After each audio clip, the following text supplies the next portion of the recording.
Welcome to Ready Set Live. This is Tyler from the RSD crew, and this week we're talking about starter decks. What's in them, what makes each special, and what can you improve? We're looking forward to giving you guys all of the analysis on each of these decks. Before we get into it, please remember to like and share the content, as well as subscribe to the channel. Every bit of support helps grow the channel and bring new content to listeners like you. This episode is also sponsored by Texarkana Podcast Studio. Wanting to start your very own podcast or voice web series? Well, Texarkana Podcast Studio is the place for you. Whether it's true crime, sports, murder mystery, or a fun card game you want to talk about with your friends, Texarkana Podcast Studio is here for all of your recording needs. Check out the link in the description below to schedule your first session today. Texarkana Podcast Studio, where your voice is heard. Ready, set, draw!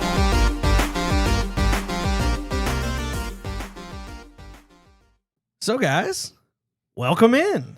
Welcome back, you two. Yes, thank you for rejoining us, Anthony and Tyler. Yo. We missed you. Trust me, I was here in spirit.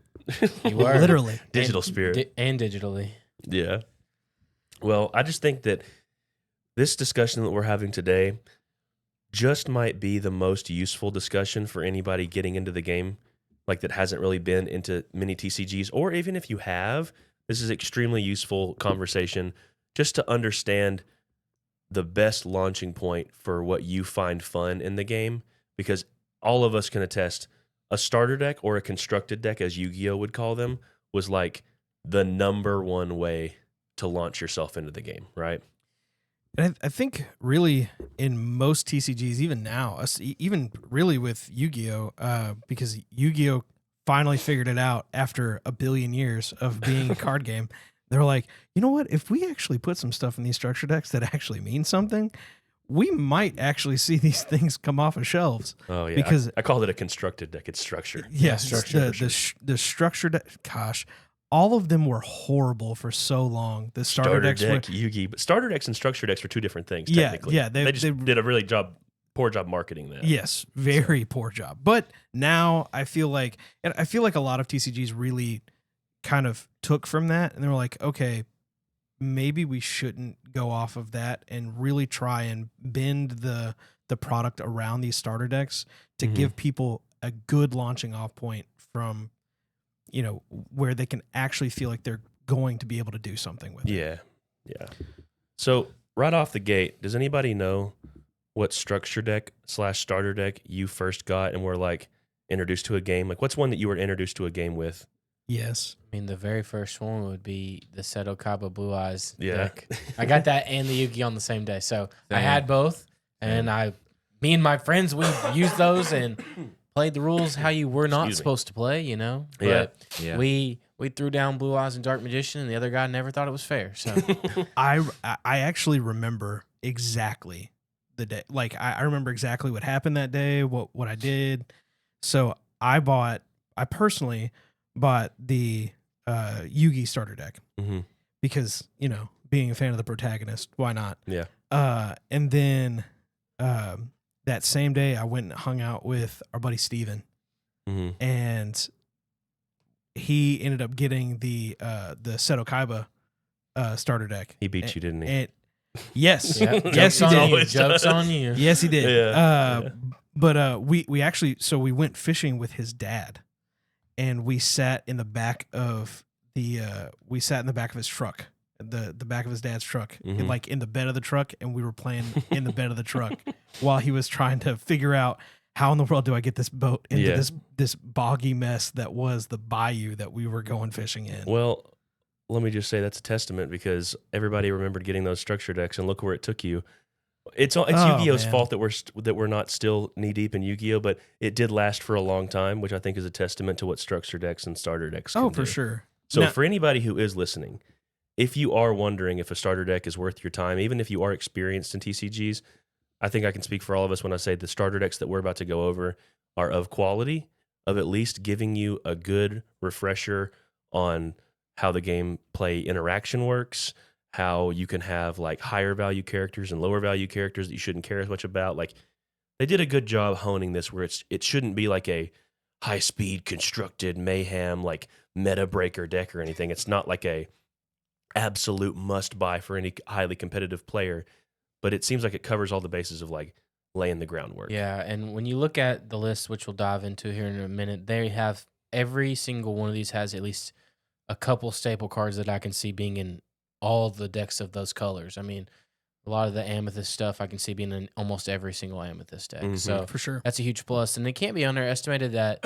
one of the things I really like that they did that other people haven't done is they include a booster pack in there. Oh, yeah. So that's really cool for you to get some variants and then get that, you could pull something insane, Yeah. Hopefully it's for your colors, Yeah. but They pulled a Magic on that one because Yeah. Magic starter deck started doing like, let's throw a pack in there. You don't know what they could possibly draw and put that in there. But so it's definitely cool that they did that. And I think the price point too of like $17 or like $16.99 MSRP. Well, if you take the pack off, which is $5.99, Yeah, you're looking at a You're $12 looking at $12 or $12. $11. That's not bad starter. at all. That's really, really good. So I mean, anything under $20 and you're getting a complete deck plus a pack, and there's some other stuff in there. you could get super lucky with that pack and get something it's real definitely, good to it's throw definitely it's definitely at a good price point for a beginner or someone who's just looking to dabble into this game and see where it goes. all in right. there. One little bit of news. What's because up?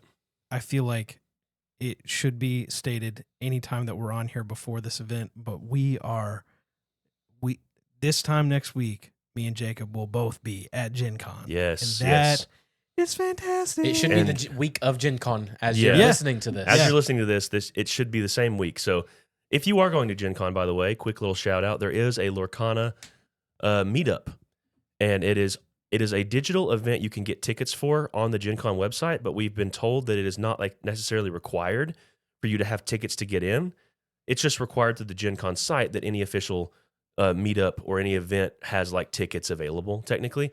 So it is at 7 p.m.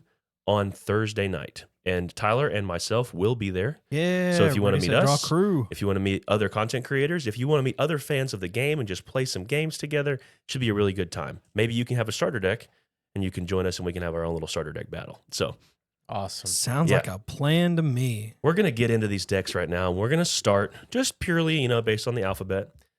Amber Amethyst is the first starter deck we're going to cover. It's funny how they put that together. Yeah. Amber Amethyst. So purple yellow for anyone who's less familiar with the gemstone names of the colors. This color identity, I'd say, is probably most known from early testing as the go wide strategy. Not as much focused on what your opponent's doing, trying to remove their threats, more so focused on building your own board of characters, getting some abilities to get worked out, maybe getting some like small characters that build up over time, and hopefully getting them to come back from the discard pile or come back to your hand when they're banished so that you can use them again. It's really just committing to the board and hopefully having enough card draw to keep that strategy going. So if that's the strategy that sounds fun to you, this definitely is the deck for you. But we're going to have a little deck list breakdown. We're going to show the picture of the deck list on the screen right now for any video watchers of the podcast. But the deck list, just to quickly run through it. Alex, do you want to read off just a quick rundown of like some of the notables? Okay, some of the notables, I'm just going through ink cost here. So the 2 Pascals that you get are very notable because those can actually go hand in hand together and have an evasive lore counting threat. I would say the next notable is the Mickey and the Broom package. We'll speak at those at the same time because that one Mickey can make those brooms just recur and recur and recur, and that's shuffling stuff back into your deck. We'll talk about things that you want to shuffle back to your deck here in a second. I'd say some other notable things are the Be Our Guest for doing some card searching and digging down a little bit and trying to get those character cards. And then 2 more would be Part of Your World and Hades, both being able to recur things from your banished pile back to your hand.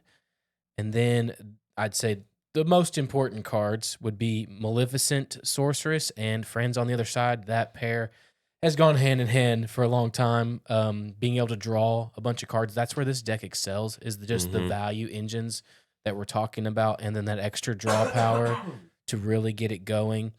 And then at the very top end, I'd say the other Dr. Facilier that can be shifted on and just having the value of using your challengers, like the smaller Dr. Facilier, as well as the 2 Jafars you get, and using those challengers advantageously, and then going back to your hand and then playing them again. So Yeah. those are definitely some. There's others too. I mean, there's some rush characters in there with Rafiki, and it's Flotsam that gives the rush to Jet some as well.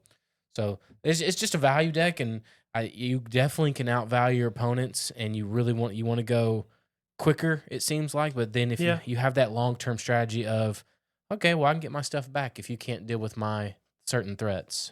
Yeah, I will say it's a little awkward to me just to see like the splash of Princess package in there. Yes. You got 3 Minnie Mouse, 2 Ariel on human legs, and 2 Cinderella, and then the 1 Moana to capitalize on it. As you noticed, I So- didn't talk about any Yeah, of those. I was just It's a nice fair. little package in there, and like they all go well together, but for this deck in specific, they're just kind of like, I get why they did it, so you can have access to some princesses early. Pretty meh. But- deck though. As you'll hear later on, we have some upgrades, and some of the first cards we're going to probably take out are those princesses. yeah. Anthony, this is your favorite color represented in this deck. Do you feel like they got the strategy you would want from an Amethyst strategy? You feel like it would resonate with what you want to do in card games, or are you looking elsewhere for an Amethyst setup? I think I'm gonna look elsewhere. Do I your mean, own I'm brew. gonna get this just to have some of these, cards right off the bat. But A testament to the deck list, then. yeah, You still want some of them, so you Yeah. might as well I'm grab getting it. it just so that I can have 3 Stitch. Period. Like we're just gonna drop. We're gonna drop it right there. I got Same 3 thing for me, but 3 friends on the other side. Period. I Yeah. mean, Yeah. that's fair. But 3 no, friends on the other side. I think Holy cow! Anthony's talked about it in other episodes how he likes to pair Emerald with this maybe.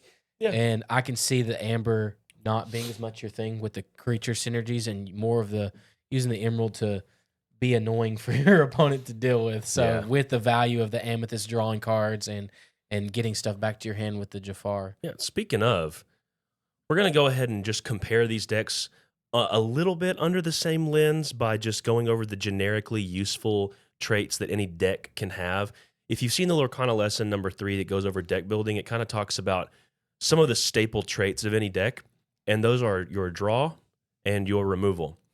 So you'll notice within these colors that this leans heavily more towards the draw side of things than the removal side of things. for sure. The draw, there are 7 card draw effects in the deck. There are 3 friends on the other side. There's 2 Maleficent Sorceress. And there are 2 of the Be Our Guest song. So Be Our Guest is a filter.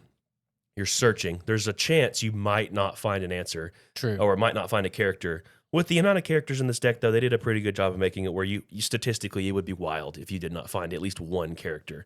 But it Yeah, replaces would be itself. crazy if it didn't. Still not strict upgrade card draw because it's you're just replacing yourself. Yeah, we're Yeah. stretching there on that one a yeah. little bit. But there are Maleficent Sorceress just replaces herself. Yeah.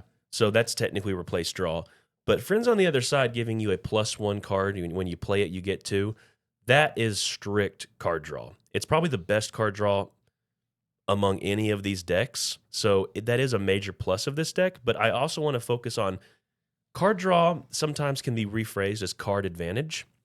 And card advantage can be achieved by like getting cards back so you can reuse them, whereas your opponent may have just used a card and lost it forever. If you can get that card back, you technically got that card to get used again. So it's essentially the same thing as drawing a card. Kind of like using the shift Dr. Facilier with all the rush characters. Absolutely. Using them as your removal and then getting them right back. Yeah, he can be a great source of getting cards back. You also, with that in mind, you also have the Mickey Mouse Wayward Sorcerer, which can make your brooms come back. You have Part of Your World, the song that's going to bring back characters. You have Hades as a character who can bring back characters from your discard pile. Good recursion. Notice they did not give 2 Hades because they probably didn't want the starter deck to The have a Hades loop. yeah. That's not a fun play pattern to play against, but these starter deck games are probably going to go a little longer, I would say, than most games because they're going to have a little bit less focus and honing of the deck list, which leads to some inconsistency, but that's by design. They want the game to play out. So I would say that this deck is pretty strong on the card replacement and card draw, But what it's lacking in, and that's just a product of the ink colors, is the removal. The only form of removal, whether it's damage-based or just banish-based, is rush characters. That's how we're classifying removal for this deck, because it is somewhat important. You have 3 Rafikis that have rush, and they're just 3/3 bodies, and you have 1 Flotsam, who is a 3/4 body for 5 ink. That's basically it. You can give the Flotsam can give both Jetsams rush. Yeah. So conditionally, you could have 2 more. 2 more conditionally. But rush is the only removal you can really get. I do think it is worth a little bit of mentioning that you have Control Your Temper and Maximus, which both lower the strength of opposing characters, which in turn might turn some trades into just you get to remove them for free if they're like 2 strength characters. But that still takes a challenge from you. So it's not looking great removal-wise. Like if your opponent with this deck sets up a lot of threats, you probably need to just keep doing what you're doing and try to outrace them. Yeah. Because your win condition will not be trying to answer what they're doing. Especially if they're not trying to exert their characters to quest, or like they're saving up for a big quest or something like that, or to hide behind bodyguards or something. Yeah. So it definitely makes it tough, the removal wise. But it's like you said, it's where these colors lend. They do struggle on the single target removal. And I'll say this. I'll say that the Flotsam Jetsam combo, or the combination of both of them, actually lends itself to much better removal than I think we're probably giving it credit for, because both of them working together, both of them are going to have evasive as well if they're both on the battlefield. So that removal lends itself very well against fighting against Ruby Emerald, or just being harder to take out themselves. Yeah. Yeah, I can see that. It's removal that'll stick around, and the fact that there's a lot of decent healing that's already built into the deck with Hakuna Matata and what was it? Cinderella and Dinglehopper. Dinglehopper, yeah.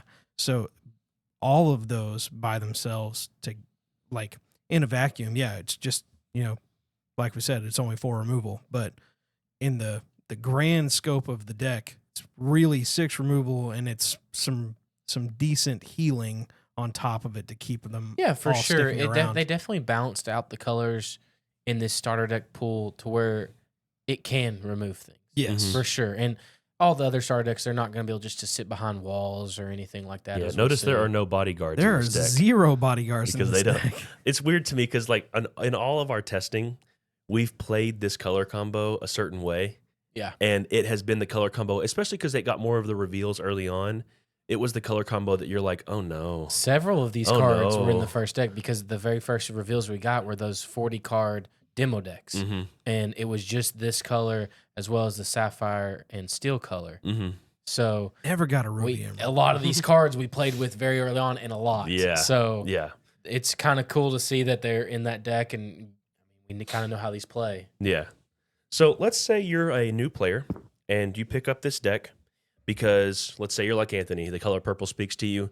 You vibe with the ability focus that you can tell it has. You think Mickey Wayward Sorcerer looks dope. Have I spoken enough for you, Anthony? It's a great musical, by the way. So let's Color say, Purple, solid. Thank you, Tyler, for your cultural insight. So the thing is, let's say you're new. You pick this deck among many because your friends are getting into Lorcana. You want to try it out. You like the go wide strategy. You've listened to a little bit of Ready, Set, Draw, and you have played it. You've enjoyed it, but you're looking to upgrade it because everybody should start. Don't let deck building scare you or intimidate you. You want to try and make the deck better.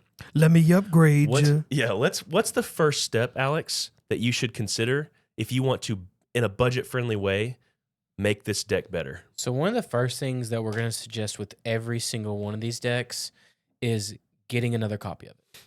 Getting that second copy of the deck will up some of these things that you only have 2 of, and a couple things that you only get 1 of, to help your consistency. I mean, just getting 4 Pascal, 4 of the brooms, a couple other cards. You'll have 4 friends on the other side with a couple extra that you can't use. It is funny how they only put 2 Pascal in this. You're like, hold up, it's got room for a second. 4 brooms and 2 Mickeys, that cannot be underestimated. The Flotsam Jetsam combo getting stronger, and then Also, the Hades loop that we discussed, that would be available to you. So getting a second one of these just really, and there's other cards too, but getting a second one of these really would help your consistency, and it would definitely be budget friendly. You're getting some of these extra higher rarity cards as well. So that's also nice Getting to add two to your... Moana is no laughing matter. For other decks, though. Yeah. Yeah, we probably wouldn't take this deck with the Princess package. No, But absolutely. getting the two Moana and the Mickey, it's a higher rarity card. Both of those are way up there, as well as the Dr. Facilier, the shift. Oh, one. yes. He's a high rarity too. Person. Two of him. Yeah. That seems great. Yeah. But we do have some other recommendations after that or before that, just depending on which way you're looking at it. And we went through and picked out a couple that we really like to upgrade this deck, and I'll let Tyler start off with the first one. Oh, that's super easy. The first thing that I'd put in this bad boy is Stitch Rockstar. Yeah. And yes, I am fully aware he is probably not going to be cheap. He's easily one of the fan favorite cards in this entire game. Yeah. So the expectation for him to be in a lot of decks is very, very high. Which is, I mean, it's not so much of a bummer for me because I absolutely love the card. Another card that would be really good for this is also is Simba, the bodyguard, the little boy, Yeah. Little child. the child of destiny. But yeah, no, the fact that it works really well with Stitch Rockstar to, be that extra body that comes down and gets you the exertion, not off of its own ability, but by Stitch's ability, and gives you a little bit more, card draw. Yeah. I mean, combination wise, I think both of those together are really, really solid. Even if you don't have Stitch, let's say you don't want to play a Stitch deck, you want to cut Stitch from the deck, and you would like to lean into higher cost stuff and not put such a low to the ground curve, I still think Simba is worth it, just because he is a cheap and efficient bodyguard to throw in the way For sure. of people not being able to capitalize on getting rid of your high value Amethyst characters. And the Dr. Facilier strategy, the shift Dr. Facilier strategy, really leans into all your characters when they get banished returning to your hand. A bodyguard is going to benefit from that ability so much, because whenever they take out Simba, if you do have Dr. Facilier on board, Simba comes right back to your hand. So you can reestablish that threat next turn, which I also think, just kind of impromptu, the Maximus, if you're not going the Stitch strategy, the Maximus Palace Horse, who is a bodyguard, would also be really good because he has support, and he can lend that 4 strength he has to other low-cost characters in this deck. Especially the rush characters and the challenge. Absolutely. The challenger characters. Yeah, you can play a Rafiki down, quest with Maximus, lend his 4 strength to the Rafiki, and then rush in with 7 strength into heavy cost stuff. Those definitely be some good upgrades. I think another great card, and I've talked about it a little bit, was the fact that the singing Ariel specifically would be pretty good, just because the deck already runs a pretty decent amount of songs. So you kind of push into some of those higher cost songs. Yeah. Really makes the deck kind of an interesting kind of semi-song combo. The main thing with her is you wouldn't get the value of Singer 5. Yeah. So you're really only singing Hakuna 3. Matata would be like the heaviest thing you'd sing. And that would be one of the cards I recommend cutting. Yeah, probably. So that would be my main thoughts with that. Anthony, I think you got a card over there that you were going to talk about. Another upgrade for the deck would be the Dr. Facilier, Remarkable Gentleman, the 3-cost inkable 2/4. With the ability Dreams Made Real. Whenever you play a song, you may look at the top 2 cards of your deck. Put one on the top of your deck and the other on the bottom. Yeah, that's a great upgrade. We kind of talked about, like I said, we came up with some of these earlier, and him being able to sing Friends on the Other Side himself is awesome. Of course, we spoke about this in our other podcast, but his ability goes off after the card's played, so you don't get to look at him first and then draw. But it's still But it's still super worth. But overall, super solid, and just upping the count of Dr. Faciliers that you have to help with that shift one. Yes. When you draw him is huge. So, of course, that's a great one. Yeah. So it doesn't proc beforehand? No. Whenever it says the whenever ruling you came play. out. Yeah, whenever you play means whenever the card resolves. That's So painful. that's not painful. It's just the price of brilliance. It's No, Yes, I want yes. scry abilities before I draw the cards. Everybody would like that, Everybody Tyler, but maybe would. one day they'll do it. And You'll have to break the rule to get that to happen. for sure. And the last upgrade, I'll break the rule. I don't care. especially if you go with the Stitch Rockstar way, Mhm. is you cannot underestimate how strong the Maleficent biding her time and the Lilo Making her the wish. one cost, Making a wish, yeah. making a wish, that Lilo, both those in the deck, Mm-hmm. especially if you have the Stitch Rockstar and some bodyguards to guard them. I mean, it could get unbelievably Yeah. strong. And Maleficent biding her time is a rare. Lilo making a wish is a rare. Yeah. So we know that some of these cards may be like in the secondary market when the game first launches. Maybe because they're a rare, they'll be a little higher on the price point. We get that. I don't even think But- at rare. I think they're going to end up being Well, there's 2 rares per pack. right. So but when you think about it, like the way that they have a lot of this set up now, it's you've got the common, uncommon, rare. Then you got super rare and legendary. The fact that it's in the middle lends itself to being a card that is probably going to be I mean, probably seen like a lot more. Yeah, probably like a rare, like you get in Pokemon or something. Yeah, I like would that. imagine like $2-3. Yeah, it's not going to be crazy. And I wouldn't even go $2 or $3. I would probably see a lot of the rares being like your $1 pickups. only time will tell. Yeah, on only that time one. will tell. But I agree, it's not going to be that hard to get. And that's why we wanted to recommend some rares, and then Mhm. we did some higher end ones with some super rares. And what's the Dr. Facilier? Is he a rare as well? Yes, he is a rare as well. The Doctor. 3 cost. Oh, yeah. Okay. Yeah, The but that's Doctors. why Simba's one a of common, though, right? one of our main Simba is a common. Yeah, Simba would be a That's why one of our dead first ringer main things giveaway. is getting a second version of another of the copy deck. of the deck, because you're getting so many good uncommons and commons with the friends on the Mhm. other side. And rares. Yeah, and rares. So, yeah, it's a really good strategy. I think Full that kind strategy of cotton. I think that kind of rounds out like the general strategy of Amber Amethyst. I do quickly want to say, like, from the Amethyst Amber's perspective, what should their strategy be against each of the other starter decks? Because some people are going to listen to this before they have their starter deck challenge. So yeah, if you're doing a starter deck matchup, what do you think the Amber Amethyst strategy? You play this color more than anyone, Yes, Alex. So what would your strategy, knowing what you know now about the Steel Sapphire list and the Ruby Emerald list? Are we talking just starter deck versus Just starter deck versus starter So deck. okay, when I'm thinking about the other list with the Amber Amethyst, I think one of your most important parts. We'll go the deck that what most people are saying you're probably going to take down a little easier, which is the Ruby Emerald deck. That one, I think you want to rush faster. Yeah. You want to outvalue them. You want to card draw. You want to get your stuff back, and you want to quest. Mhm. Because if they get too far, they can start draining your lore with the Aladdin Heroic Outlaw. Yeah.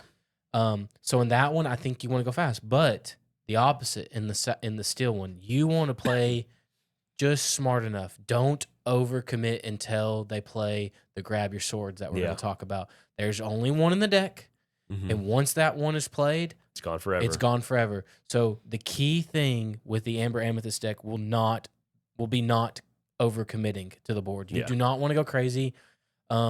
You can overcommit to the friends on their side and have full hand and everything Yeah. like that, and keep a Hades. Mhm. Don't just waste it because you only Yeah. got one. Of course, you can get it back with the part of your world, but once you use that once, it's over. So Yeah. I think the main thing would be not overcommitting to the board until that that grab your sword is played. And then, like I said, they also only have one, so there's a point to where you just got to keep going. But Yeah. you want to have a little backup. I mean, I'd say if you have 3 or 4 things on the board, you want at least to have 2 or 3 in your hand where if they take you out, you can repopulate the board next turn and still be a threat. I will say it is also worth mentioning that this deck only features one item. So it has 3 Dinglehopper, and one of the Steel Sapphire like cool things is they have item removal with Beast.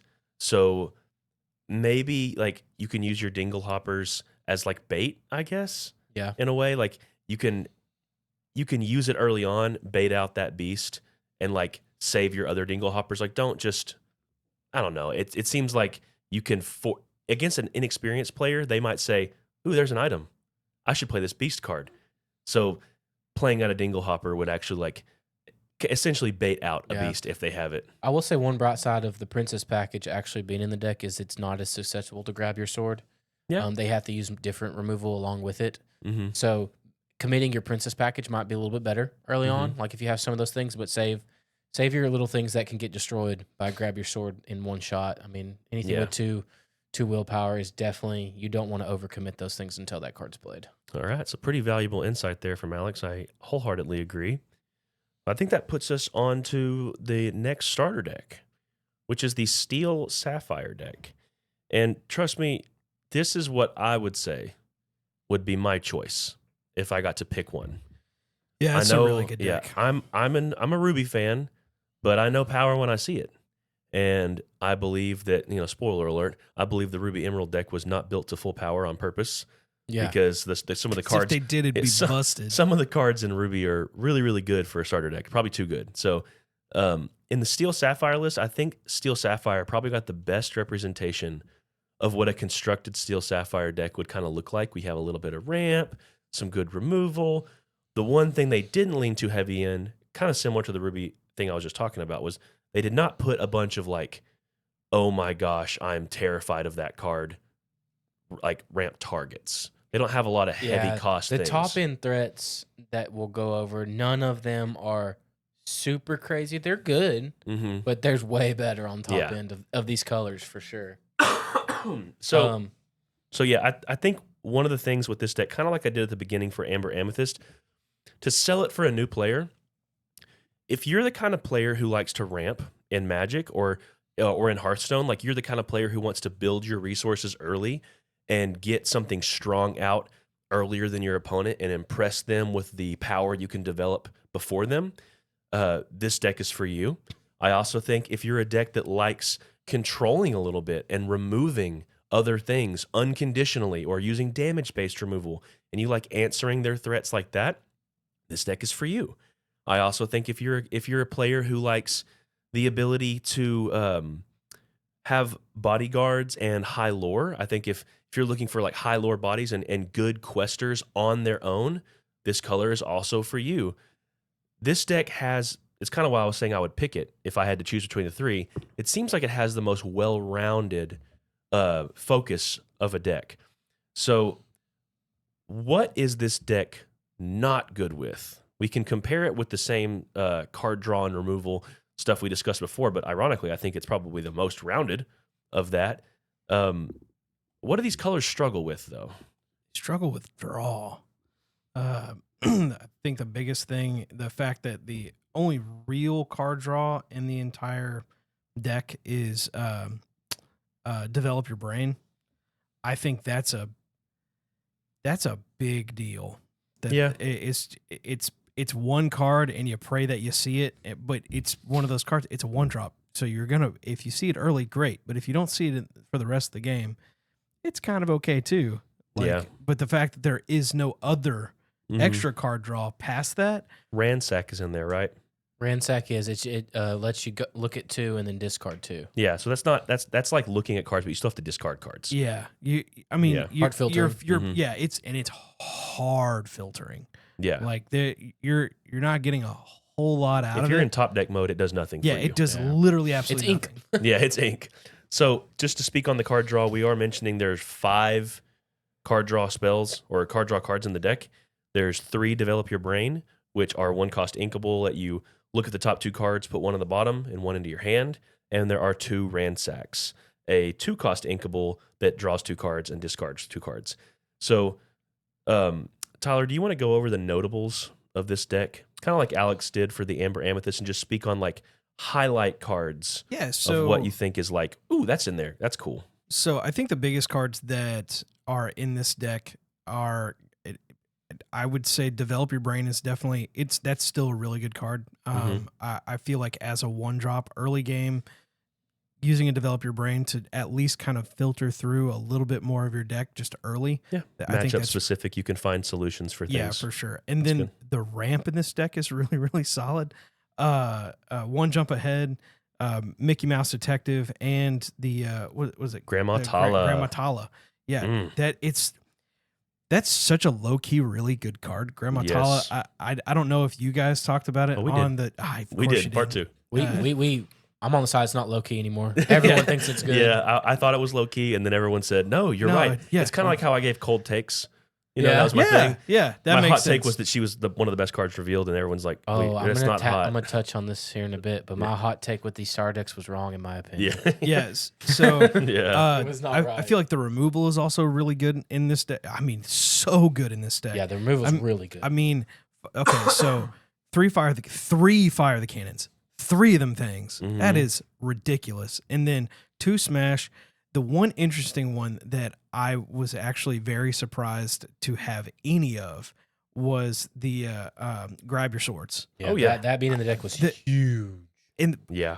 And But you the have a lot of fact that things that can sing them. I'd like to point out though that it is just at 1, Mhm. which that was their way of being like, we want you to have it, but we don't want you to have a whole lot of Yeah. it. Yeah. Because if we gave you a lot of them, then we'd probably be in It trouble. would be oppressive. That's where the Yeah. card draw in this deck hurts too, because you're gonna want to see that card. You want that card available Mhm. to you, And for- and then there's also the beast that's removal as well. yeah, and Yeah. so the but it also, as far as starter decks are concerned, it does introduce you to the bodyguard mechanic by itself Mhm. with Hercules. So I think all of those cards very, very good. And then finally, probably easily the best card in the deck is Aurora Dreaming Guardian. Yeah, that's interesting because we know, kind of a sneak peek here, we know that Ruby Emerald doesn't have a ton of like single target, I'm going to do this thing to your thing. We know that Amber Amethyst doesn't have a lot of, I'm going to do this thing to your thing. It's weird because what we know is Ruby Emerald has Dragonfire. Right. That's like the thing you want to protect against. But as far as Amber Amethyst is concerned, I don't think Aurora helps you at all. No, So it's matchup dependent. I'll kind of talk on that later on like what I think you should do yeah. This deck in does certain not. matchups. But I would say this deck as a whole, it lends itself to certain matchups really well. There's Mhm. what is the flower? that's healing. Yeah, the flower gives healing, which is really good against the Amber Amethyst matchup because their Mhm. mentality is either we're going to quest or we're going to kind of go ahead and swing into your stuff to try and remove some of your problems. But Mhm. Sapphire Steel does a better job of that with it's got much bigger bodies and a lot more weight to throw around behind those bodies. So there's a lot of really good stuff here. I would be remiss to say that Sapphire Steel is not the best starter deck. Like Yeah, it's a very good deck. Yeah, they talk about like that there's a rock, paper, scissors between them, but if I had to pick one and I was in the starter deck challenge, this would be Yeah, the I'm one. picking this Yeah. one for sure. this is rock because this- everybody picks rock Yeah, first. I mean this it's just so well rounded, and I 'Cause think he's- it can beat the other two. I think that it has been said the Ruby Emerald kind of counters this a little bit, but it's still got tons of answers for that deck too. Mhm. So You know but why this very is strong. You know why this one's the rock? Because it's the Brahma Bull, the great one, the people's champ. oh god, we got a wrestling fan in the house.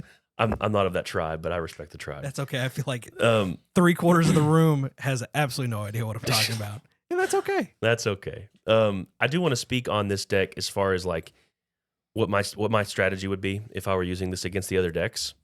So we can go into the upgrades in a second, but if you're using this deck as is, I think against the Amber Amethyst deck, you know that you are going to be going up against a deck that is high velocity on its low cost curve characters. So you should be prioritizing, if you see a grab your swords, you hold it. Because like Alex said, whenever you're playing this matchup, you don't have a ton of draw, so you really want to find that grab your swords. Grab your sword should be a card you keep in any mulligan. Just even if it's not useful early, you know you're going to need it. I think that in an Amber Amethyst matchup, you should hold on to any removal you see, purely because you're going to get the most value out of it early whenever you know it's taking out characters and stopping them from developing your board, because your strategy should be to use that efficient removal and weave in little ramp early, but once you get to like turn 3 and 4, ramp should kind of be a last-ditch effort thing.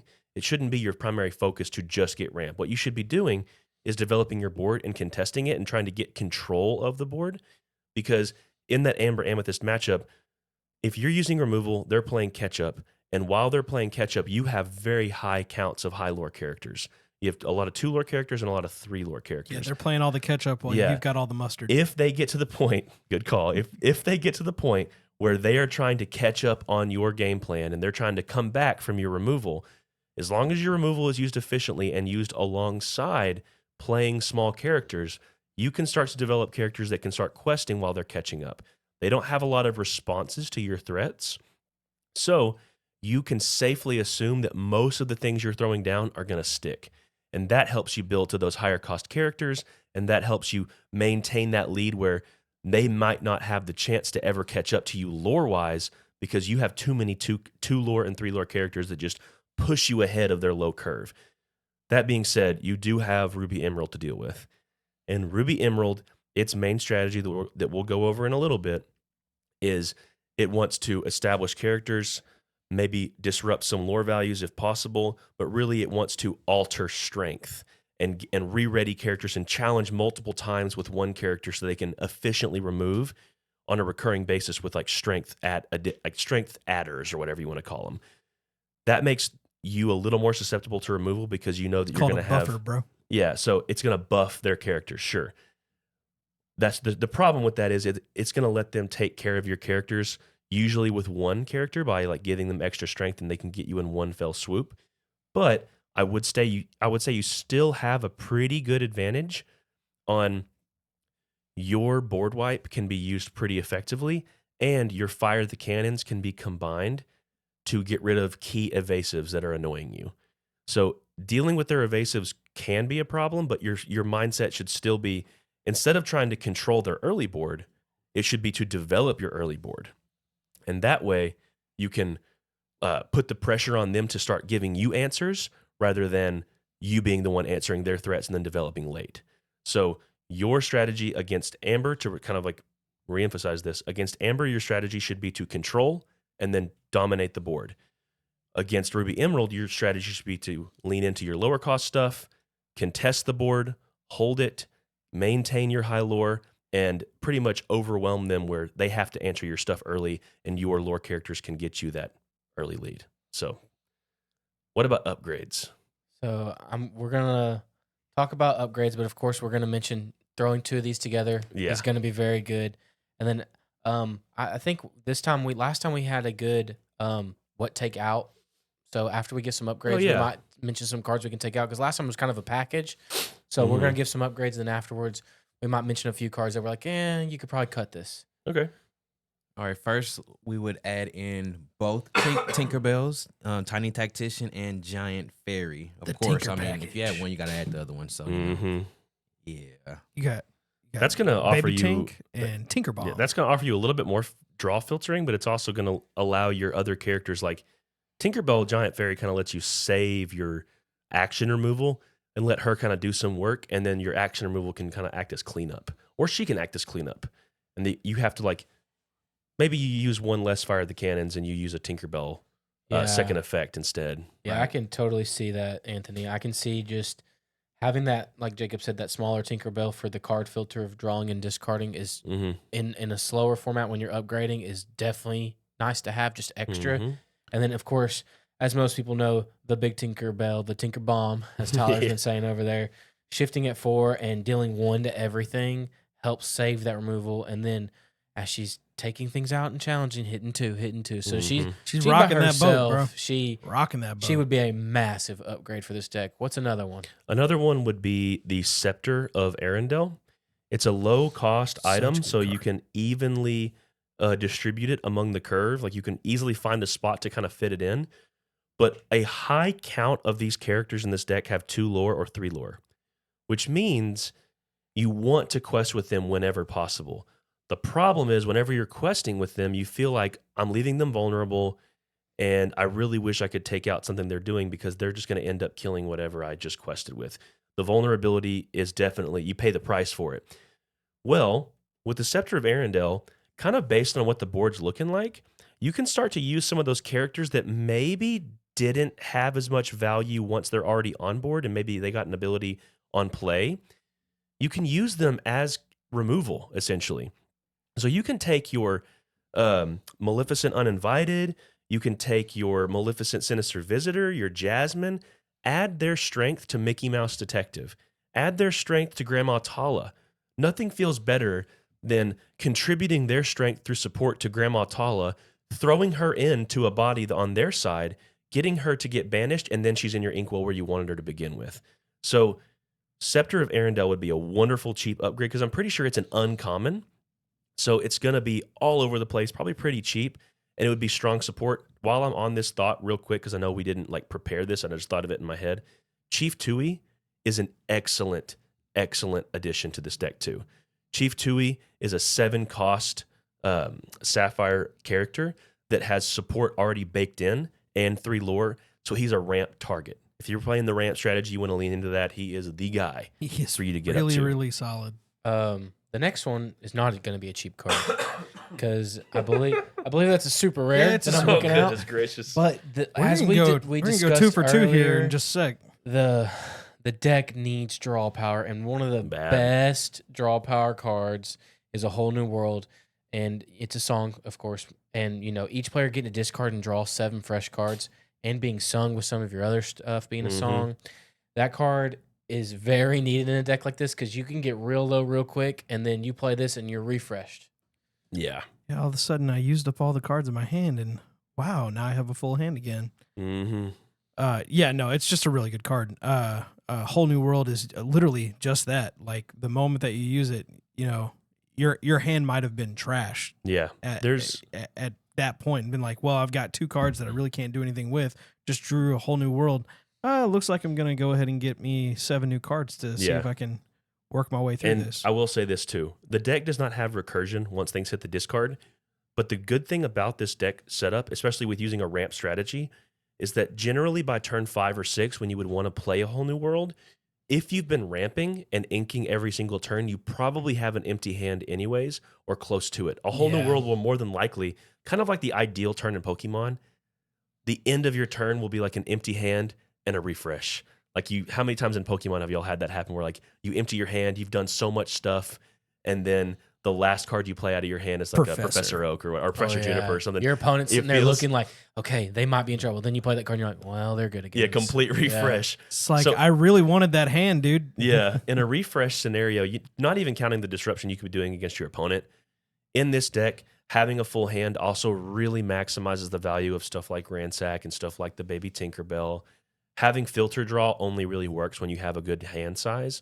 So that's something to keep in mind. Now, there is one card in particular that I know Tyler's going to mention that absolutely loves A Whole New World. She can't sing it, but she definitely wants it to happen. What's the upgrade, Tyler? Yeah, we talked about the fact that Whole New World is probably going to be one of those more expensive cards. This one is definitely going to break your bank at some point. Belle, Strange but Special, is hands down easily the best card in Sapphire, and it's probably not close. I think it is a little close, if I could say. What's a better card than this? I think, honestly, depending on certain strategies, it's strategy specific. Generically, she is the best. I'll give you that. I think in one strategy in particular, though, Tamatoa. Yeah, but you're building. I'm building item slingers, though. That's I got you. Generically useful, you have it. You have it. Tamatoa is really good. Yeah, you play her in both. Yeah. That's true. I concede. I'm wrong. Put it on the record. You played her in both. Put it on the record. I'm wrong. With Belle, gosh, I'm just gonna read all these abilities because they're all freaking good. Okay, so it's a 2/4. It's a 4 uninkable. That's so freaking ridiculous. 4 and inkable. Yeah, 4 and inkable. Yeah, no. I said 4 inkable. Oh, okay. So it's first ability is read a book because that's what she does. During her turn, you may put an additional card from your hand into your inkwell face down. That's so good. Why did they do this? It's so good. And then my favorite part, which funny enough is actually my favorite part. While you have 10 or more cards in your inkwell, this card gets +4 lore. That means it's an overall better lore generator than even Mickey Brave Little Taylor. Yes. It's because it's 5 lore. Do you understand that easily in any sort of ramp deck, like truly just solid ramp, that this card by itself could win you the game in 4 turns. Yeah, if you play 2, it can win you the game in 2 turns. That's true.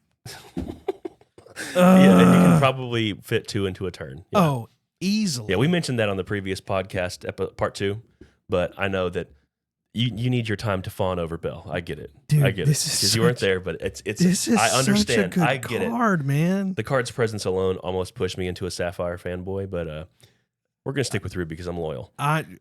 So yeah. I'm not married to any one of these colors. I You've understand. been spouting Amber Hey, every single you know what? week. You know what's great? I can still play Amber Sapphire and be happy about the life that I am living. And I can still play Ruby Sapphire and be happy. I was about to say, yeah. Yeah. We both get the best of both worlds, Dan. Yeah. So what about cards to cut, guys? Let's talk I'm going to about give it. my first recommendation, and I'm going to say, look at that top end. We added yeah. Bell, which it's a low cost but great finishing card. We talked about the Chief Tui. Chief Tui, another great top end. I say What rarity is Chief Tui? Chief Tui is just an uncommon. I was about to say, Brilliant. Brilliant. So start cutting the things like Mufasa, cut Maui. I would keep the Simba that's in the deck because I think that's pretty unique. An answer to evasives Yep. too. And also the other Simba, the Oh. smaller one, Oh yeah. the one that can gain some lore when challenging. I like As both far of as those. budget goes, I would say that could go. My concern with Simba is the uninkable count. Yeah, but That's it's not kinda- really high right now because If you're gonna add uninkables yes, though, I would say yes. he's probably your if cut. you're adding a whole new world and if you're adding more grab your swords, you definitely want to get But him if you out. get the quill, then it doesn't particularly matter about Another your good Exactly. point. Another good point. But Fishbone quill's great. also Scar, Fishbone just this quill is so high end, good. that stuff like that, not that necessary that we've seen. So you're saying like your target should be to get better top end, Better so that top you can end. have a better end result from all the ramp you achieved. Yeah, there's some other stuff in the middle. I mean, with the Aurora Briar Rose, Yeah. I could see cutting that. What about y'all? Anything else? I would say you could probably, unless in a non-item strategy, I would say frying pan's probably a no-go. I agree.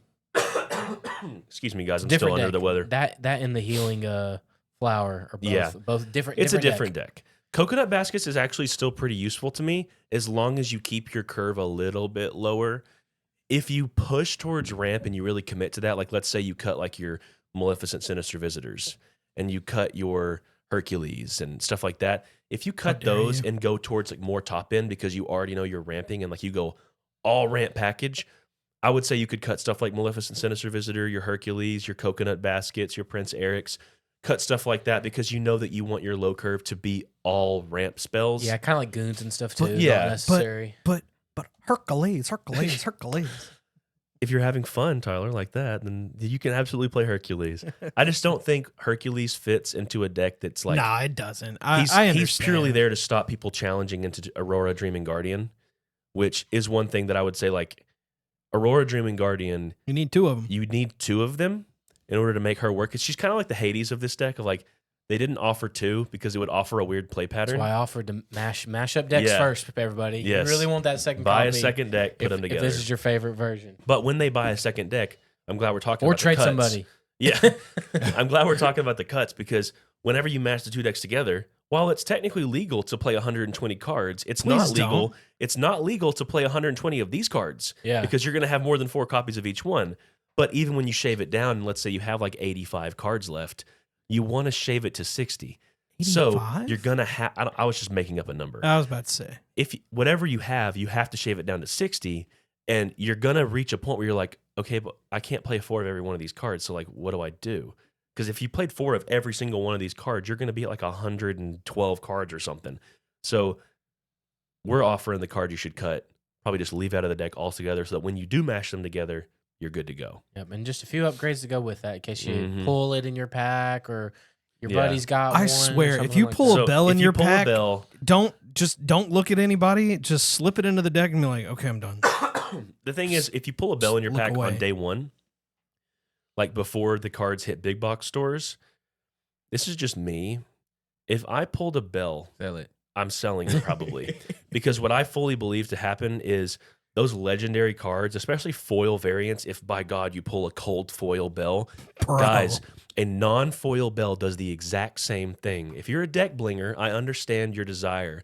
But more likely than not, a cold foil bell, it's easily $100+ card. I cannot imagine a world where it's not.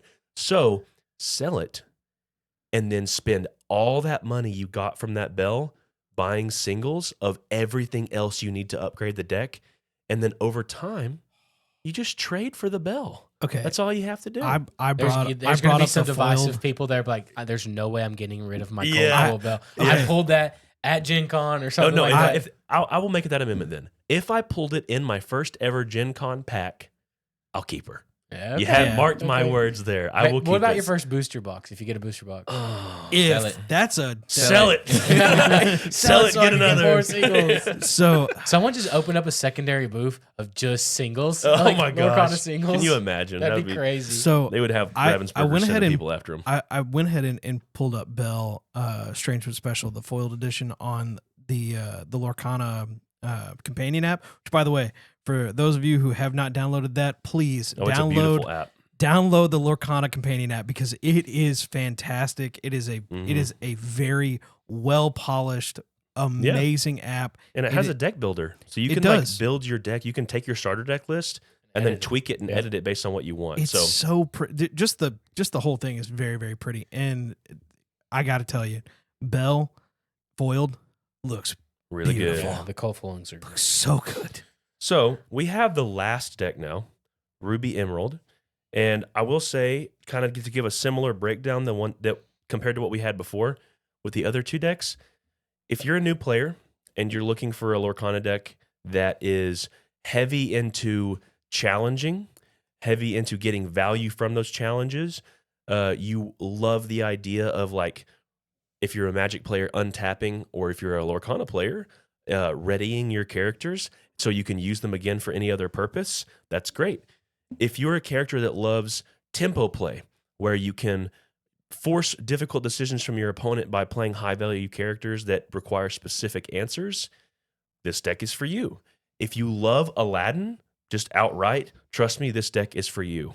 If you like the play pattern of maybe playing flyers in Magic, where in this game they're called evasives, or you love just purely getting value out of combat, essentially, to use Magic terms, but like getting value out of the challenging process, if that sounds cool to you, that is this deck.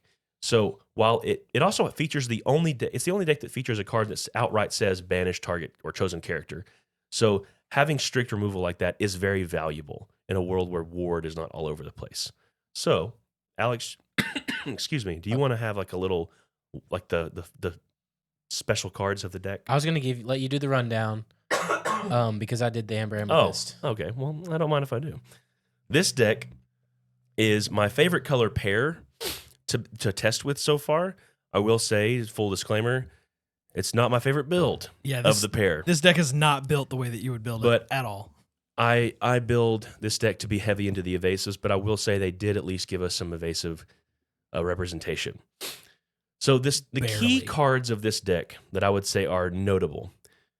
First of all, you have a package of being able to ready your characters. You have Shield of Virtue and LeFou Instigator, which allow you to ready your characters that are a character that's exerted. You can use that offensively or defensively, whether you want to re-ready your own characters to do something with them like challenge, or you can ready an opponent's bodyguard, so you can sneak past a bodyguard. Or you can ready your Iago and make absolute mess. You can use exert abilities, exactly. Oh, it's so gross. It features an evasive package, which is wonderful. It has 2 Peter Pan with evasive and 3 Pongo. It has a card draw spell. It has 3 Mad Hatters, which is the only source of card draw in the deck, which is it feels a little bad, but he's a 5 cost. He gives you 3 lore, so he will have a target on his back, but it's whenever he's challenged, you draw a card. So he could potentially draw you multiple cards, which is notable. It has a bit of a tempo/control theme of like controlling the board with Mother Knows Best, returning chosen character to hand, and it has a absolute house of a top-end card in Aladdin Heroic Outlaw, with a couple Aladdin Prince Ali's and a few Aladdin Street Rats to help shift onto him. With only there being 1 Aladdin Heroic Outlaw, though, I will say, guys, I don't care if you are behind on ink. You need to bite the bullet and hope you draw another inkable card if he's your last-ditch inkable card. Because if you ink Aladdin Heroic Outlaw and you announce that to your opponent, he's done. They are going to just assume that you just scooped, because there is not a lot else the deck can do, especially if you're in a matchup against Amber Amethyst. So against Steel Sapphire, you can force them to have their answers in removal by playing your evasives. Against Amber Amethyst, though, guys, you have to play that Aladdin Heroic Outlaw at some point, and you really got to make sure that you put the pressure on them with your board presence by playing a lot of early cost things, hopefully getting value trades with your Vicious Betrayal and your Stampede, by adding some extra damage into the mix whenever you do have your 1 and 2 cost characters that are ready to swing in. But let's go ahead and just talk about this deck as a whole, like what it offers. You have the 3 draw with Mad Hatter. What do you have removal-wise? It looks like you have the Dragonfires as removal, and the Stampedes. The Stampedes is removal as well, dealing damage to damage characters, and Corella that can bounce a target. Yeah. Okay. I also think that it's worth. I didn't list this in our pregame discussion here, but Jasper Common Crook is a pretty notable include at He's 2. Very good card. Because whenever he quests, you can say chosen character can't quest next turn. So while you may not be strictly removing a character, you can rid it of its usefulness. If you're playing against that Steel Sapphire deck, this is great to use up against their Mufasa, or to use against their even against the Hercules Maleficent or Hercules. Yeah, force the Hercules to challenge if he wants to exert. So Jasper's a good include. Iago with Reckless is pretty good at like forcing their hand. It's definitely more of a control take. That's not the way I usually take these colors, but it's definitely a viable strategy. So that being said, what are we going to do beyond smashing 2 together? What are we going to do to upgrade the deck? Well, but just before we get into that, I would like to point out one major, I would say, big thing about this deck is that it might not lean into what we typically would expect for this deck, but it leans into one very specific, very, very specific gameplay type, and that is keeping your opponent from gaining lore. Yeah. It's got so many different copies of different cards that will take lore away from your opponent. Yeah, Aladdin and Rapunzel both. Not just Aladdin and Even Rapunzel, Steal from the Rich. Steal from the Rich. Yep. And that's for each character that quests this turn, they lose one lore. So if you're questing with really any sort of board, they're losing a lot of lore very quickly, and you're gaining a lot back off the back end. Yeah. So it might not lean into what we would consider to be the norm that the deck wants to do, but it's leaning into something that I don't think any of us really sat down and really took a look at. Yeah, that's kind of like the control-y aspect is slowing them down from lore gain, using Jasper to stop them from lore gain, and then using all these buff items and actions in the deck to buff your things like Donald Duck or Tibbs or the Duke. Just buff these low-value characters once they get on the board to make them trade for high-value characters. I'll say this too. If you are a person who like you are introducing Lorcana to someone else and you want to get starter decks so that you can like take it to game night and show your friend Lorcana, you got both starter decks that you wanted, you want to give them one, I would not give this one to your friend. Especially if you're listening to this podcast, you're probably a little more informed on the way the game works and synergies. Hopefully we'd feel that way, but I would say maybe maybe you should be the one, if you're listening to this, playing the Ruby Emerald deck, because this deck requires a knowledge of like interaction and where like meeting certain strength values matters so you can get effective trades, and knowing when to actually reduce their lore so that it messes up their math next turn. I feel like an experienced Lorcana player will make this deck look pretty good. But if you put this into the hands of a brand new player, they probably will have a little bit worse of a play experience time than they would playing a simpler Amber Amethyst go wide strategy. So, I mean, do y'all disagree or? Oh no, I think you're spot on. Even though these cards are simple, like buffing and stuff is simple. There's a lot of doing choosing. it the correct way and getting high value at the right time. Yeah, is definitely not simple. I just feel like as a newer player, they could pilot it, but it wouldn't be piloted as well. Yeah, you might like use your Mother Knows Best a little early. I would almost dare to say that Amber Amethyst might be the best because it's less interaction than the others. Yeah, you have less action cards to deal damage and make those choices, and more just do your thing and see if they can answer it. It literally has very little cards that say the word choose on it. Yeah. But this deck has choose all over it. Exactly. So the more choices, the more complicated it gets. For sure. So how are we upgrading the deck? So let's start it off with Mulan Imperial Soldier that has the ability to lead by example during your turn. Whenever this character banishes another character in a challenge, your other characters get +1 lore this turn. Ooh. So freaking good. It's That with LeFou, and I'm gonna go ahead and mention the next card, Fan the Flames. Fan the Flames is a beautiful include. Being able to challenge with Mulan more than once, it could be insane. Yeah, I'm thinking with this deck, if you really enjoy the play experience of the deck and you really like the style of it, obviously you're going to lean more towards control. Control is going to have multiple ways that can be expressed, but the Ruby Emerald version of control is about like Lord Denial and Lockdown. Fan the Flames is really good for that because it allows you to help out your Aladdin. But I also think even your Mulan include, because it gets that synergy with the cards you would want with that Aladdin, like it also benefits from the presence of the Shield of Virtue, from the LeFou, from the Fan the Flames. It's just a really easy include. Yes. So I really love that. It's a little less on the control side, but it's like whenever you're building a deck and you're like, I have this that works with this that works with this, and this that works with this. And you're like, hey, this other card over here also benefits from all these cards I added. Well, I'll include that too, So what about another, like, if you wanted to lean away from I guess we could say there is one other card that you could include if you wanted to lean more towards the control aspect and benefiting from these actions. You talking about my man Bounce Genie? No, I'm talking about Do It Again. Oh, Do It that's Again would be an right. action that would lean into these actions. There's a lot of great actions in green and in red. If you want to get a Steal from the Rich back, Do it again. Literally. Let's do it again. Yeah, so if you wanted to lean into the control style, I do think Do It Again's worthwhile.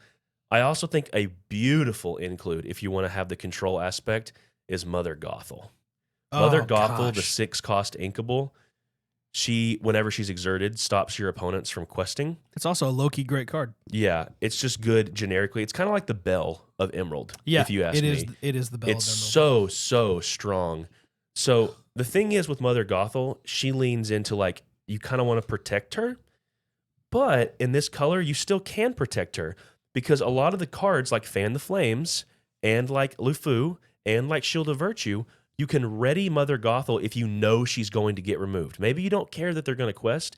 Go ahead and ready her, protect her from challenge removal, and keep her on board until you can address the problems that would be getting rid of her. But there's one more card we could offer for an upgrade that is for still in the control aspect, because after that, I'm going to say, like, if you want to change the strategy, I can offer you some cards to upgrade with. And that card is John Silver, Alien Pirate. With the ability, pick your fights. When you play this character and whenever he quests, chosen opposing character gains reckless during their next turn. They can't quest. Dude, this is... When we spoke about this card in part 2. Part 1. It already came out. Part 1. Part 1. You better have already listened to it. If not, go listen to it after this. But when we spoke about this, I read it out loud, and then Jacob started talking, and I was like, it's whenever he quests 2, and Jacob was like, what? And it was just like, holy cow, this locks down the board. I just want to stop for a second and just mention the fact that this is... I've never actually gotten to talk about Treasure Planet as we talked about got shout out. You got shout out. Of course I did, because low key. This is I not low gave you key. a shout out. Forget Complete it. Shout out. I'm gonna not say low key here. This is hands down, far and away, from my favorite Disney movie of all time. If you don't put this in a deck, I will be so disappointed. Not only am I putting it in a deck, Build I'm around getting it. 4 of them. I'm getting 4 of them in a hollow. I don't even care. He's a legendary, so good luck. You know what? I'll pay the money. The cold I'll break the bank his to get robotic arm, the cold foiling. Oh, it looks Yeah. so freaking good. And dude, this card makes me so happy. I can't wait for more Treasure Planet cards. They need more Treasure They Planet cards. sent the signal into the air with this. The flare is gone. Now It's there. But you know what? I will say this, that the treatment that they gave John Silver is great. Awesome. He's a legendary. Fantastic. I love it.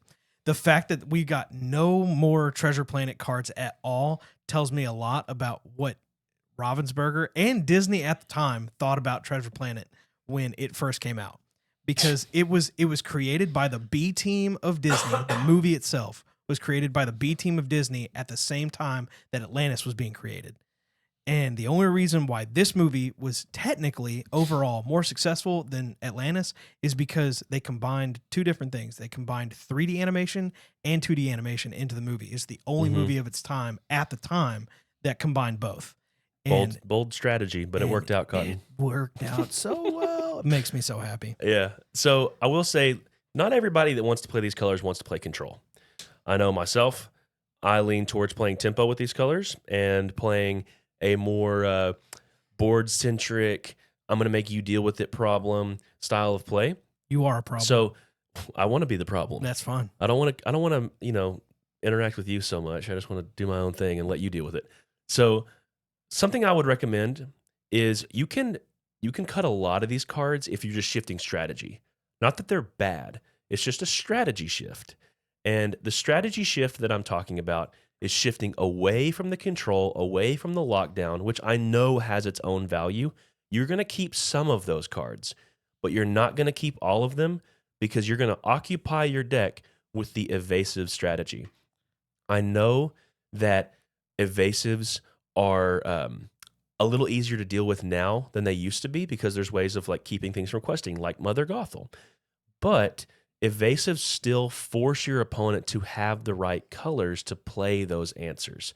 So I think even in a budget way, you can make this deck a tempo deck that really leans into the evasive strategy and you get a high payoff from it. That being said, you can play more Peter Pan, of course, by smashing two together. You have more Pongos by smashing two together.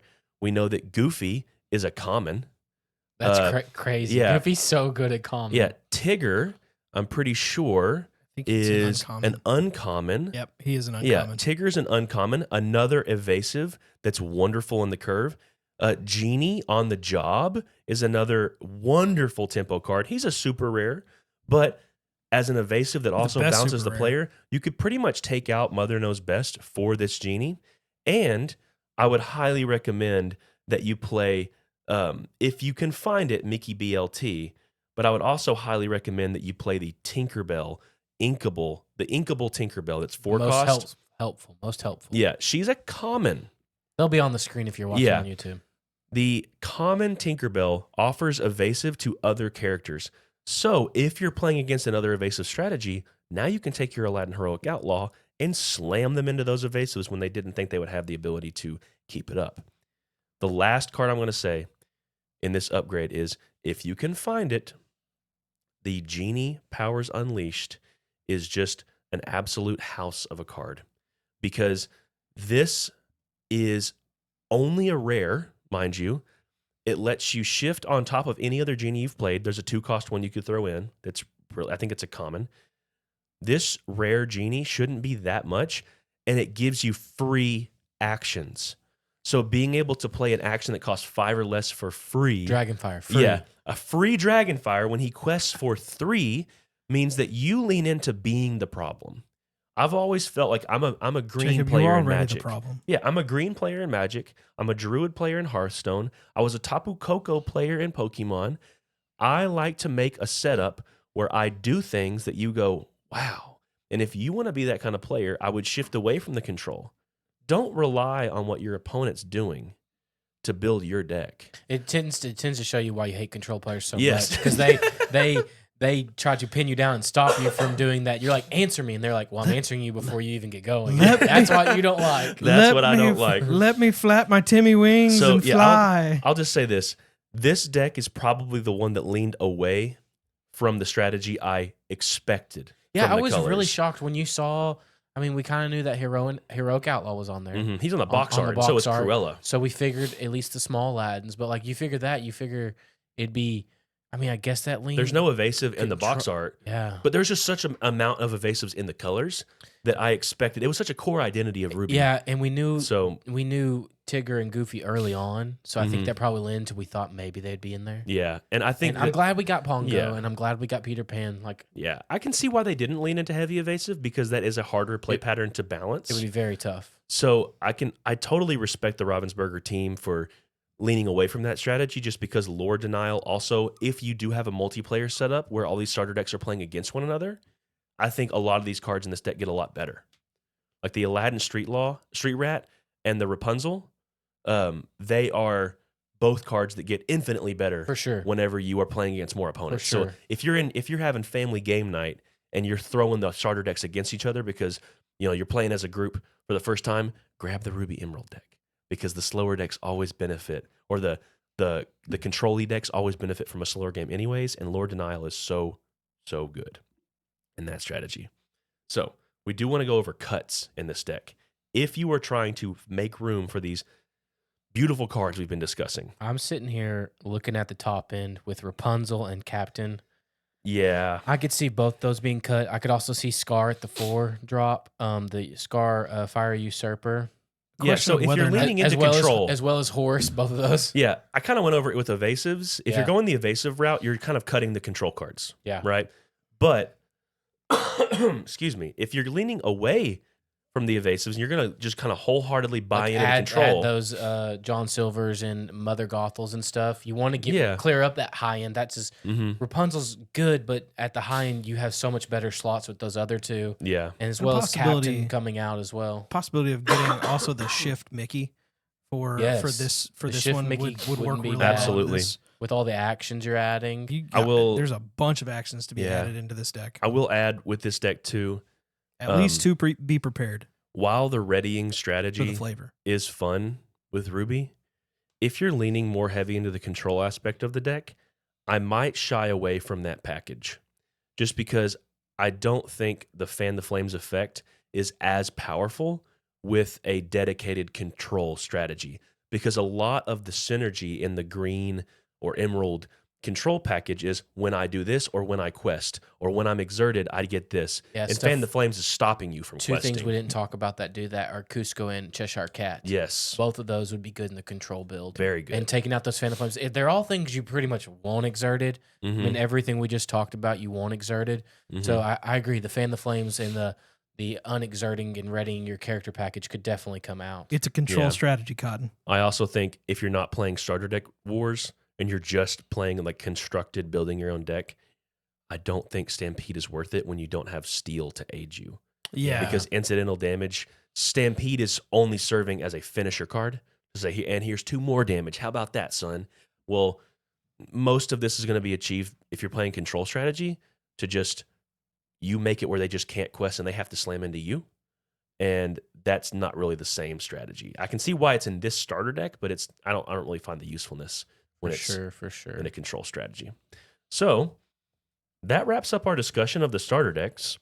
And I really, really hope that you got usefulness out of it if you were listening. Whether you're a player of the game that's been testing for a while, I hope you found this useful. But especially if you're a newer player and you haven't played the game yet and you really just want to see how these starter decks could best fit your play pattern that you like, I hope we helped you narrow down your decision making. And also, when the game is released, I hope we helped kind of smooth the process of upgrading these decks in a way that can help you.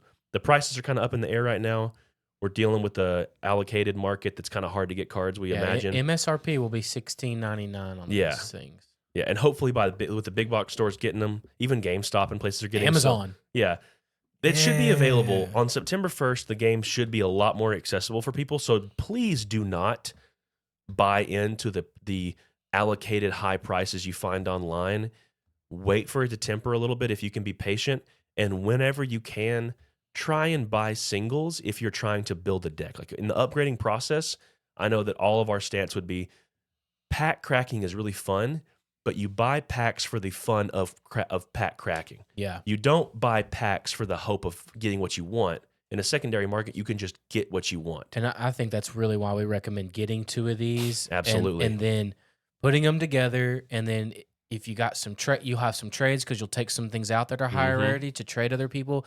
And then, like Jacob's saying, unless you want to go pack crack, you can use your extra little bit to go buy some singles. Yeah. And I completely agree. I think it's the best way to get started, at least, and build your first deck that you want to build. I mean, it doesn't have to be super competitive. It can be around a theme. I mean, it can be a Aladdin-based deck. That's basically what we got with this an Aladdin-based deck or a princess deck. I mean, the Musketeer strategy. We've talked about them in several of our other podcasts. Like, you don't have to stick with this one thing.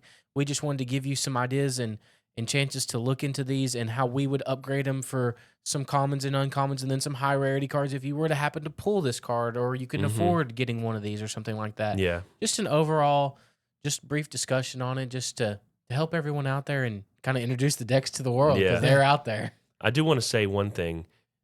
As far as building a collection, it's great they have some of the high rarity cards in this. And for our upgrade section, it makes it relevant because let's say you don't like me. I don't want to build a control deck with Emerald Ruby. If I buy 2 of those decks, I've gotten some Aladdin Heroic Outlaws I want.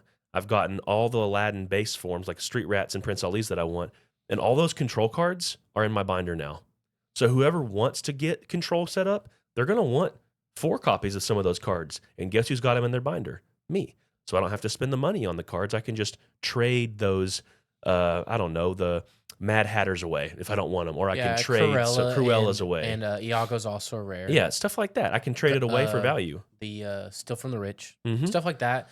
And stuff like that. And your booster pack. Exactly. If you pull if I pull like a non-Ruby Emerald card with my Ruby Emerald deck, that's in my binder. And that's the beauty of this game too. It's going to be so friendly and you know, trading with other people and stuff like that. This is going to be the perfect time to get to meet more people and do trades and stuff like that. And you know, and if you go want to your LGS, and if you really just want to hammer out and build a competitive straight deck, look at them singles online. I mean, you can do it too. I mean, there's people out there that are just going to go ham straight Don't off, think and for a that's fine. second that I won't drop that. No, I'm just kidding. There's nothing wrong with that. I mean, this is a hobby, and this is something that you can do with friends and with family and meet new people. And I mean, we're all very excited about it. We're going to be building decks using that deck builder like crazy, tinkering away while we're waiting for the cards. Already got like 5 or 6 decks on there. Yeah. And I know there's people that got like 20 plus. Yeah.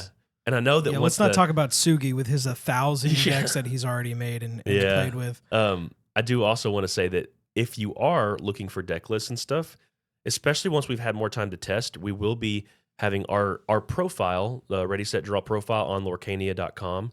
It will have public decks with some deck breakdowns, and we're going to be posting some deck decks after release too for decks that we know we like and would advocate for like the fun of it and the strategy. So, does anybody else have anything you want to say before we I think send it out? Only thing that I should probably say is, hey, Digital Tyler, can you take us away? Thanks again, guys, for listening to Ready Set Live. If you could, like and share the content and subscribe to the channel, as well as hitting that notification bell for updates on when we post new content. Don't forget to leave a comment as we check for any questions that you guys might have, as well as things to add to our mailbag portion of the podcast. And who knows, maybe your question will be answered in the next episode. And thanks again to Texarkana Podcast Studio for their contribution in making this episode possible. As always, this is the crew from Ready Set Draw, ending our turn.